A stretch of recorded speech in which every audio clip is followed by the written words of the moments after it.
क्रांती सूर्य तू भारताचे शिल्पकार तू भारताचा बोधिसत्व मूकनायक भारताचे एक सार्वभौम मोडल्या रूढी समाजवादी धर्मनिरपेक्ष लोकशाही गणराज्य घडवण्याचा व त्याच्या सर्व नागरिकांस सामाजिक आर्थिक व राजनैतिक न्याय विचार अभिव्यक्ती विश्वास श्रद्धा व उपासना यांचे स्वातंत्र्य दर्जाची व संधीची समानता निश्चितपणे प्राप्त करून देण्याचा आणि त्या सर्वांमध्ये व्यक्तीची प्रतिष्ठा व राष्ट्राची एकता आणि एकात्मता यांचे आश्वासन देणारी बंधुता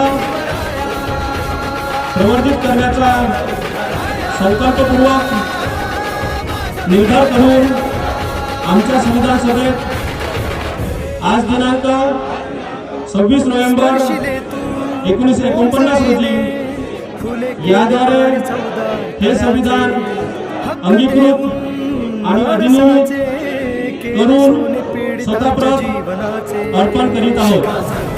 धन्यवाद. जय जय भारतीय संविधानाचा विजय असो विजय असो. भारतीय संविधानाचा विजय असो विजय असो.